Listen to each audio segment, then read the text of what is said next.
One idea can turn your life around. Deciding that you're going to focus to develop your skills. The guy was the new owner of a baseball team that was in the basement of the league when he took it over. He went to the pitcher and he said, "What is your best throw?" And he said, "Well, I got a good curveball and I've got a good fastball." And he went on talking about his different throws. He said, "But tell me this, what is your best throw?" He thought for a moment. He said, "I've got a good fastball." He said, "That's all I want you to work on. Nothing else. Just develop your fastball." The next year, they went to the World Series. Most people don't know where their fastball is. Most people go through life never discovering what their talents are. Most people never develop their talents. They have skills and abilities, but if you don't nurture them, if you don't develop them, they will never serve you. Your gifts can take you many places if you develop your gifts. Most of us don't like to do those things that come easy to us. I've always loved to talk to people. I decided, taking this advice, to develop my skills as a speaker. And my gift has developed and has taken me many places. You have something that you brought to the universe, and that if you decide that my life deserves my developing this, what I do well, and becoming the best at it, and mastering myself, and seeing what I have within me, if you decide to drop your buckets where you are and develop your gifts, I grant you, you'll never ever be without. I grant you that your gifts will take you places that will literally amaze you. I grant you that if you begin to work to develop your gifts, you'll develop a strong sense of happiness. You'll get a larger vision of yourself, because part of beginning to get a larger vision of yourself, all of us need some area of our lives where we can have a feeling of competence. That people know when they think about this area, that's something you do. That you eat and sleep that. And that you do that. You do that. So you've got to work on it.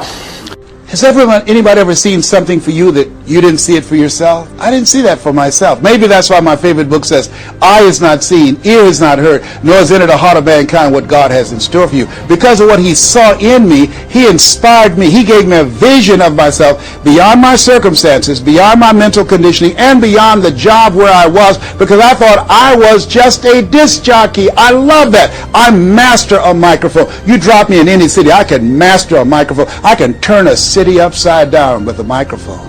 But I had more in me than I was expressing, and I did not know it. And because of this encouragement, I became a community activist. Because of this encouragement, I started doing a talk show called Voice of the People. Because of this encouragement, when I got out of radio, I ran for the Ohio legislature, and I was elected.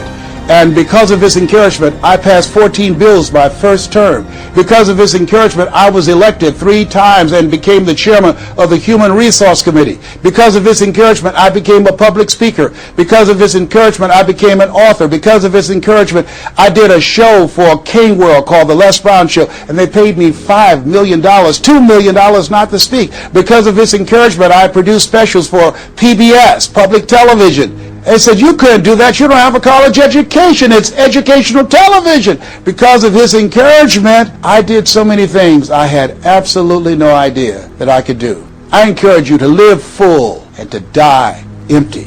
There's more in you right now than just working on a job where they pay you just enough to keep you from quitting, and you work just hard enough to keep from getting fired. And when you make the decision and identify that key area of your life that you need to make a radical change, things will begin to open up for you. Now here's the other thing that's very important.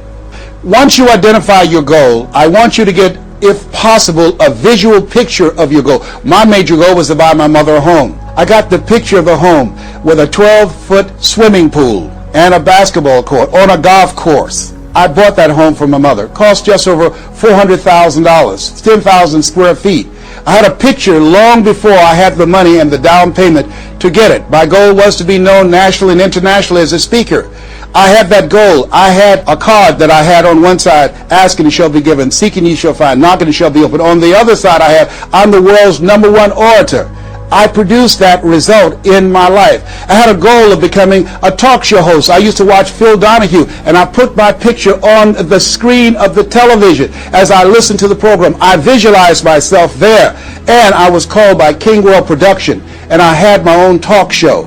Well, it was the highest rated, fastest canceled talk show in the history of television. It's called life. Now, here's something else. You will fail your way to success. Trust me on that. You can have a lot of failures, a lot of disappointments, but you will fail your way to success. Goethe says, that which does not kill you will make you stronger. See, 85% of people allow their fear of failure to outweigh their desire to succeed. That's why you have to be of good courage. You have to have courage. When life knocks you down, I have a saying, try and land on your back, because if you can look up, you can get up.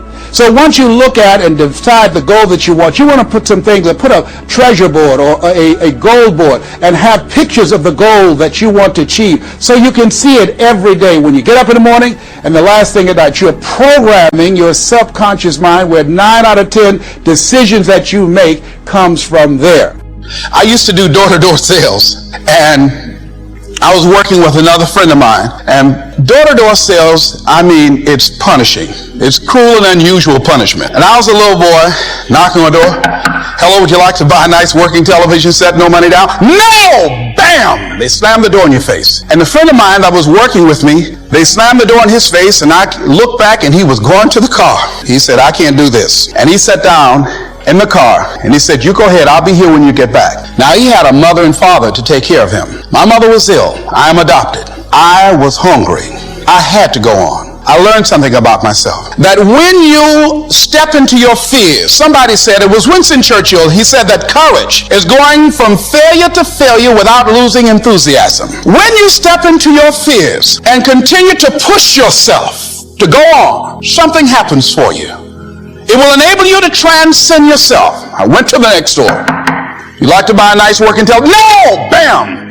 Went to the next one. No! Bam! After a while, I no longer took it personal. And I began to play a game. I said, well, I know there's a yes out here somewhere, and I'm going to keep on until I find it. And I'm not going home until I do. And I continued to knock on doors. And then somebody eventually would say yes. And I said, are you sure? And I would go in there and I would get the sale. When you have something you want to do, if you don't develop the courage to do that which has been given you to do, and you spend a lot of time going around trying to convince other people or trying to get their approval, what will happen is that you will lose your nerve. And other people will convince you that what you're doing doesn't have any value, and you'll give up on your dream.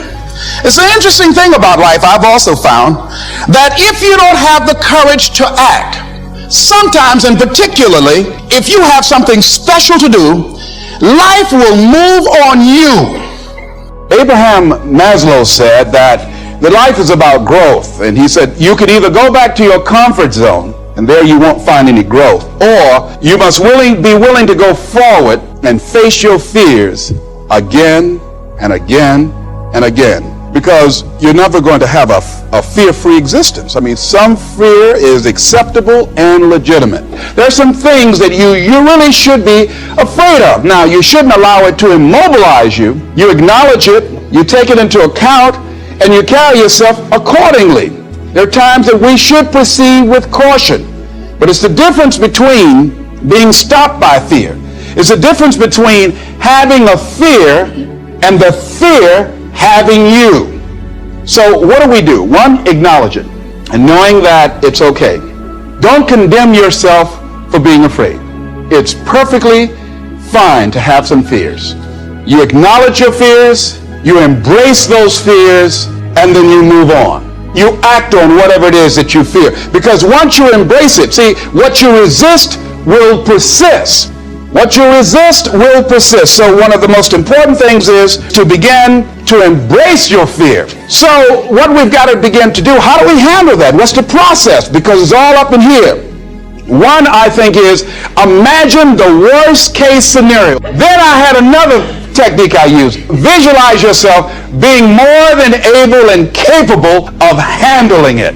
And I used to have a tremendous inferiority complex about speaking before people that I felt who had more going for them than I did. Because I'm not college trained, I used to feel that college people were the most intelligent people on the planet. And there was nothing I had to say for them. And what will they listen to me for? That's the way I felt. And so I had to visualize myself speaking before them, speaking before various audiences that had more going for them than I did, and realize and appreciate my own value, and that I was a worthwhile person, even though I didn't have all going for me. I didn't have the money, I didn't have the education that they had. So part of the process is seeing yourself being worthy, being capable, having what you need to make you a worthwhile person, and that you're more than able, and that you deserve to be listened to, or you deserve to have that dream and that passion and whatever it is that you see and envision there. You've got to see it in your mind's eye and know that you've got what it takes. So deciding as you look at your life, as you look into the future and say, what fears am I holding on to? What fears that I'm allowing to imprison me, that's keeping me from breaking out, that's keeping me from living up to my true potential, that's keeping me from really being happy, that's keeping me from having a sense of adventure and excitement in my life? What's keeping me from controlling my destiny? What fears that I'm giving that permission to? Notice what I said, that we must give our permission to fear to immobilize us. Because whatever discomfort you experience, whatever challenges or difficulty that it is, you got to handle it. You got to go up in there and wrestle with it. Will it be easy? No. Will it be challenging? Yes. The next piece is that you accept yourself, then you accept the fear as a fact and not a force. See, when you accept yourself, and you accept fear as a fact, that means that it's something that happens. It's something that you're going to experience, but it is not a force to hold you back. It doesn't have any special power other than that you give it. So you accept the fact that you are afraid, and then you move on anyhow. You move on past it, and you do whatever you've got to do. See, when you are not filling your life with the things that you are capable of doing, so we all have some stuff that we've been given. And I don't think that it's optional for us to sit on what we have. See, if you're sitting on what you have, what you've been given, and I think everybody's been given something to bring to the planet, that only you can do that, only you can perform that, only you can initiate that activity. And if you don't do that, if you're not filling in your life with your life work or your mission, then there are gaps in your life. And what we do when we're not living out our true identity, we begin to fill the gaps. We fill the holes with garbage, alcohol, drugs, worry, self-destructive behavior. So when you begin to look at your life and you know that you're not doing what you can do because you have allowed yourself to be held captive by your fears. Here's what I discovered that happens to you in life, that you will go through things, and while you're going through them, you can't understand why it's happening to you. But after you go through it, you get back and you look at it and you say, oh, now I understand why I needed that lesson. That I couldn't understand it then. But after I got through it, then I saw that was preparing me for bigger and better things. That as you go through the challenges of life, and you look at it and embrace whatever comes to you, don't run from it. Step toward it. Don't try and duck it like most people do. See, most people want it easy. When you handle those hard things close at hand, making those hard decisions right now that you don't want to make, learning those things that you don't like to do, but you know that in order for you to get where you want to go, this is one of the hoops that you have to flip through. And I'm saying to you, whatever you got to do it, because if you don't, life is going to whoop you until you surrender and say, okay, all right, I'll cooperate, okay, I'll learn, okay. They had to wear me out a long time. So if it's hard, then do it hard. Now, how do you hang in there during the hard, difficult times, Les? You must have faith. You've got to believe in yourself. You've got to believe in your abilities. You've got to believe in your service, your company, your ideas, unquestionably.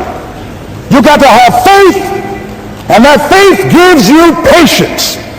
But it's not going to happen as quickly as you want it to happen. A lot of things are going to happen that will catch you off guard. And so therefore you've got to deal with and handle it as it comes. And not only that, but that faith and patience drives you into action. You've got to keep moving and keep plugging away. And some people, ladies and gentlemen, they stop because they don't see instant results. It doesn't happen quickly. They stop. Oh, no. You've got to keep on watering your dream. When you're working at your dream, somebody said, the harder the battle, the sweeter the victory. Oh, it's sweet to you. It's good to you. Why? See, when it's hard and there's a struggle, see, what you become in the process is more important than the dream. That's far more important. The kind of person you become, the character that you build, the courage that you develop, the faith that you're manifesting. Oh, it's something that you get up in the morning, you look yourself in the mirror, you're a different kind of person. You walk with a different kind of spirit.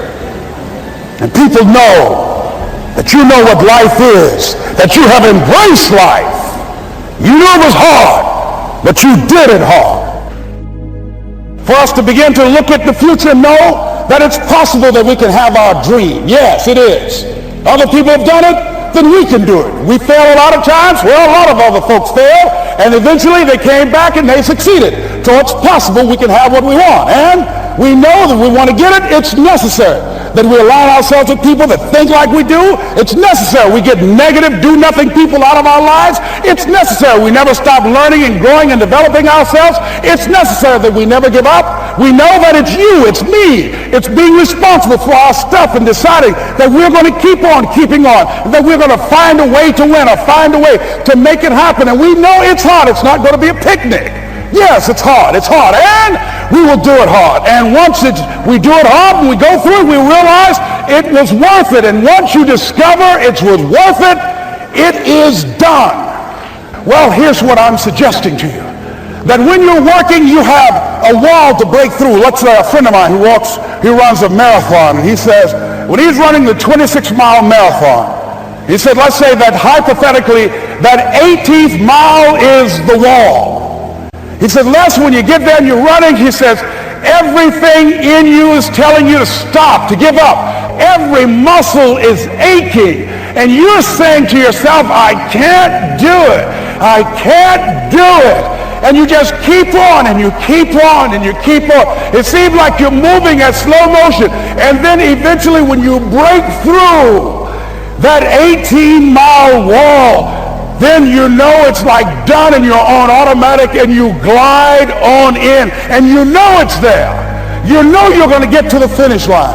And we've all had experiences where we were working on something and we knew it was possible and we did those things that were necessary to bring it into reality.